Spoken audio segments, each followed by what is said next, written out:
शुभ सकाळ सर्वांना. आज आहे भाऊबीज, तर मंदिरात जाऊन मारुती रायांची ओवाळी करून घेतली सगळ्यात आधी. त्याच्यानंतर पप्पांची बहीण कुसुम आत्यांनी पप्पांना ओवाळलं. त्याच्यानंतर पप्पांच्या सगळ्यात मोठी बहीण सुलोचना आत्या त्याही आल्या होत्या, त्यांनी ओवाळी करून घेतली. आणि माझ्या ननंदबाई वगैरे आल्या होत्या. आज भाऊबीजेनिमित्ताने सगळे एकत्र आलो होतो. आमच्या गप्पा रंगल्या होत्या मस्तपैकी. आम्ही सगळेजण गप्पा मारत होतो आणि छान वाटलं की सगळेजण एकत्र आलो. खूप दिवसानंतर असं बसलो होतो.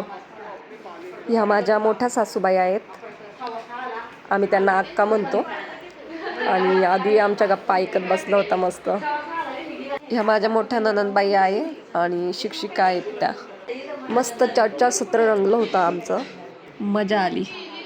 चला तर संध्याकाळ झाली आहे, आम्ही निघालोय माहेरी. माझ्या सुकेवाडीला माझं माहेर आहे. सासरवाडी आपली जवळ आहे, 15 मिनिटात पोहोचतो आपण. हा आहे आमचा दादा, राहुल दादा. तर दीदी मोठी, तर पहिला मान मी तिलाच दिला. मोठ्या बहिणाबाईचा मान आहे तो. मग त्यानंतर मी दादाला ओवाळलं. त्याने आम्हाला गिफ्ट म्हणून साड्या दिल्या. आणि त्यानंतर हे माझे भाचे ऋग्वेद आणि देवांश, त्यांची ओवाळी केली मी.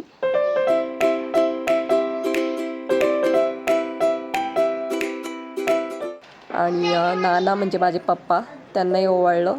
असं म्हणतात की भाऊबीजेला ओवाळलं की इडापिडा निघून जाते. आणि ही आहे सानू. ही ऋग्वेद आणि देवांच्या मोठ्या आत्याची मुलगी आहे, म्हणजे माझ्या दीदीची मुलगी. तर ती मस्त ओवाळी करत होती.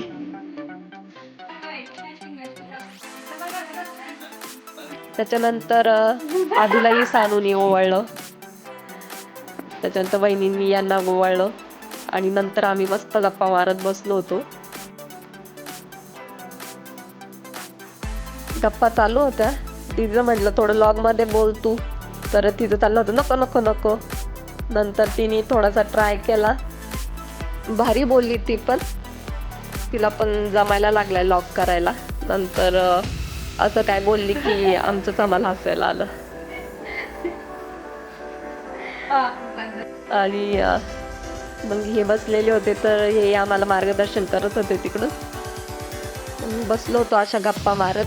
माहेरी आलं की मुलींना कंटाळा येतो काम करायचा, तर आम्ही मस्त बसलो होतो, गप्पा रंगल्या होत्या. माहेरी आलं का आयांना मग काम वाटतं, कारण की मुली गप्पा मारत बसतात. आणि मम्मीला इथे काम लागलं होतं आमच्या साड्यांच्या घड्या घालण्याचं.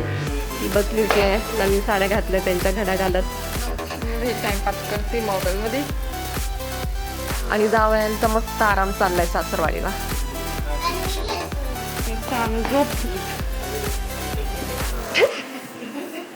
आणि सानूचे पप्पा म्हणजे माझे मोठे जिजू, ते आता नव्हते आले, कारण ते नंतर येणार आहेत सासरवाडीला.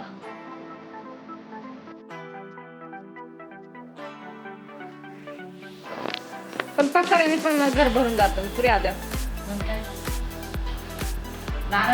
म्हणलं एवढं आवाज पुऱ्या 2 तासामध्ये भरून जाईल.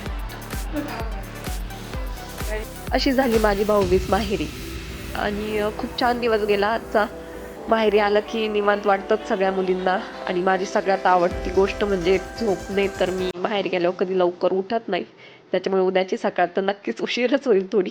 तर कसा वाटला आमचा आजचा व्लॉग नक्की सांगा. त्यासाठी लाईक करा, कमेंट करा आणि भेटूया आता उद्याच्या व्लॉगमध्ये. धन्यवाद.